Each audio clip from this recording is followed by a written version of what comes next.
Hello guys, welcome to my at cook channel. জামরুলের শরবত আপনারা অনেকেই হয়তো বানান না, কিন্তু আজ গোলাপ জামুনের শরবত রেসিপি খুবই সহজ আর সিম্পলভাবে কিভাবে 5 মিনিটের মধ্যেই আপনারা বানিয়ে ফেলতে পারবেন ঠান্ডা ঠান্ডা জামরুলের শরবত, যেটা বাড়িতে সকলেই পছন্দ করবে আর বাচ্চারা তো আরও পছন্দ করবে। চলুন দেখে নেওয়া যাক এই রেসিপি। দেখুন, এখানে জামরুল আমি লালচে কালার জামরুলটা নিয়ে নিয়েছি শরবত বানিয়ে নেওয়ার জন্য। এই জামরুলগুলো কিন্তু অনেকটাই পুষ্টিকর হয়, আর সাদা রঙের জামরুল দিয়েও কিন্তু সেমভাবে আপনারা শরবত বানিয়ে ফেলতে পারেন। এখানে জামরুলগুলো পুরোপুরি ফ্রেশ জামরুল ছিল, আর আমি এই জামরুলগুলোকে ফ্রিজে স্টোর করে রেখেছিলাম, তার কারণে এর মধ্যে বাষ্প হয়েছে। আর এবার সুন্দরভাবে প্রত্যেকটা জামরুল আমি একটু কেটে নেব। এখান থেকে কিছুটা জামরুলের শরবত বানাবো। এই জামরুলটাকে এবার সাইডে রাখবো, রেখে আমি কেটে নেওয়ার জন্য যে রাখবো তার জন্য আমি একটা প্লেট নিয়ে নিচ্ছি। এবার আমি এখান থেকে একটা একটা করে জামরুল আপনাদেরকে কেটে দেখাচ্ছি যে আমি কিভাবে কাটছি। এখানে আমি একটা জামরুলকে 2 ভাগ করে ফের তাকে 4 ভাগ করে আরও আমি 8 ভাগ করে নিচ্ছি। এভাবে করেই আমি জামরুলগুলোকে কেটে নিচ্ছি ছোট ছোট করে, যাতে আমি এই জামরুলগুলোকে সুন্দরভাবে একটু গ্রাইন্ডারে দিয়ে পেস্ট বানিয়ে ফেলতে পারি।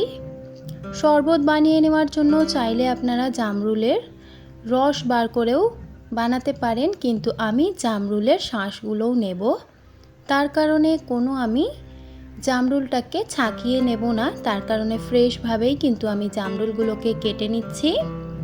একটা একটা করে জামরুল আমি ছুরি দিয়ে ভালোভাবে কেটে নিচ্ছি। আর এই গোলাপ জামুন যে জামরুলটা রয়েছে, এই জামরুলের জাতটা কিন্তু অনেকটাই খেতে গোলাপ ফুলের মতো সেন দেয়, খেতে খুবই সুন্দর লাগে। বাজারে কিন্তু অনেক পাওয়া যায়, একটু বাজারে লক্ষ্য করলেই আপনারা পেয়ে যাবেন। এই জামরুলটা দেখে অনেকই লোভনীয় মনে হচ্ছে, আর জামরুলের ভেতরে যে দানা থাকে, যদি কোনো জামরুলের ভিতরে দানা থাকে তাহলে সেটাকে ফেলে দেবেন, কারণ দানা তো খেতে নেই। সমস্ত জামরুলটাকে আমি কেটে নিচ্ছি। আমি এখানে মোট 4টে জামরুলের শরবত বানাবো 2 গ্লাস, তার কারণে এখানে আমি সমস্তটা কেটে নিয়েছি। দেখুন, এবার আমি এই জামরুলগুলো পরের বারে বানাবো, তার কারণে এটা স্টোর করে রাখবো। আর পেস্ট বানিয়ে নেওয়ার জন্য এখানে একটা মিক্সিং গ্রাইন্ডারের জার নিয়ে নিচ্ছি। জারটা এখানে আমি জুসারের জার নিয়েছি। জুসারের জারের মধ্যে সমস্ত জামরুলটা আমি এখানে প্লেট থেকে দিয়ে দিচ্ছি জুসারের মধ্যে। আর জুসারের মধ্যে এবার আমি ঢাকা মুড়ে ভালোভাবে একটু জামরুলটাকে পেস্ট বানিয়ে ফেলবো, তারপর কিছু উপকরণ দেব। জামরুলটাকে পেস্ট বানিয়ে নেওয়ার সময় আমি অল্প একটু 1/2 কাপ পরিমাণে জল অ্যাড করেছি। আর জল দিয়ে দেওয়া হয়ে গেলে এবার ঢাকাটাকে মুড়ে আমি ভালোভাবে জামরুলটাকে পেস্ট বানিয়ে ফেলছি। জামরুলটাকে ভালোভাবে পেস্ট বানিয়ে ফেলেছি, এবার আমি ঢাকাটা খুলে দিচ্ছি। এর মধ্যে কিছু উপকরণ দেব, যাতে জামরুলের শাঁসটার মধ্যে উপকরণগুলো ভালোভাবে মিক্স হয়, তার কারণে এখানে আমি অ্যাড করছি চিনি 2 থেকে 3 টেবিল চামচ পরিমাণে, যতটা আপনারা মিষ্টি দরকার জুসের মধ্যে ততটা পরিমাণে চিনি দেব। আর এখানে আমি গ্লুকোজের পাউডার দিচ্ছি। গ্লুকোজের পাউডার এখানে আমি লেবুর বদলে ব্যবহার করেছি, লেবু ফ্লেভারের গ্লুকোজ ছিল। যদি আপনাদের কাছে গ্লুকোজ না থাকে তাহলে আপনারা অবশ্যই লেবু দিতে পারেন। আর এটাকে আমি পেস্ট বানিয়ে ফেলছি। দেখুন, সুন্দরভাবে এখানে আমি পেস্ট বানিয়ে ফেলেছি। পেস্টটাকে খুলে এবার আমি 2টো গ্লাসের মধ্যে সার্ভ করব। 2টো আমি গ্লাস নিয়ে নিয়েছি গ্লাসের মধ্যে সার্ভ করার জন্য। আর 4টে জামরুলকে আমি 2টো গ্লাসের মধ্যে সমান সমান করে ভাগ করে দিয়ে দিচ্ছি চামচের দ্বারাই।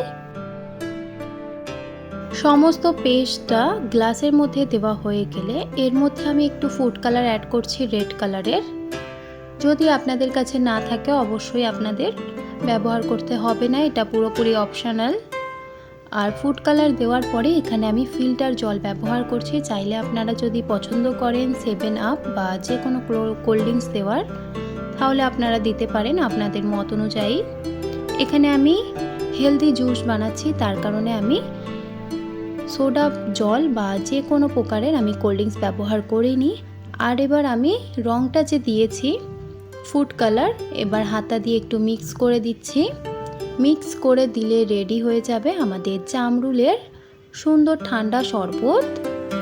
আর আমি এখানে বরফের আইস কিউবগুলো ব্যবহার করিনি, চাইলে আপনারা দিতে পারেন, ঠান্ডা ঠান্ডা খেতে পারেন। এখানে আমি ঠান্ডা জলও ব্যবহার করিনি। ভালোভাবে হাতা দিয়ে মিক্স করে দিলেই হয়ে যাবে রেডি জামরুলের শরবত। খুবই সুন্দর আর সিম্পল একটা 5 মিনিটে বানিয়ে ফেলার একটা শরবত, যেটা কিনা জাঙ্ক ফ্রুট দিয়েও করা যায় সুন্দরভাবে। এটাকে এবার পরিবেশন করব। আর ডেকোরেট করে নেওয়ার জন্য এখানে আমি দুটো জামরুলকে ভালোভাবে গ্লাসের মধ্যে সাজিয়ে দিয়েছিলাম যাতে দেখতে সুন্দর লাগে। আশা করি এই ভিডিওটা আপনাদের ভালো লেগেছে। যদি ভালো লেগে থাকে তাহলে অবশ্যই লাইক, শেয়ার অ্যান্ড সাবস্ক্রাইব করে দেবেন। যদি আমার চ্যানেলে আপনারা নতুন হয়ে থাকেন অবশ্যই চ্যানেলটিকে সাবস্ক্রাইব করে আমার পাশে থাকবেন। দেখা হবে নেক্সট ভিডিওতে। আজকের এই ড্রিঙ্ক রেসিপিটা বা জুস রেসিপিটা আপনাদের কেমন লেগেছে অবশ্যই কমেন্ট সেকশানে জানাতে ভুলবেন না। আজকের এই ভিডিওটা যদি আপনারা সম্পূর্ণ দেখে থাকেন তাহলে আপনাদের সকলকে অনেক অনেক ধন্যবাদ।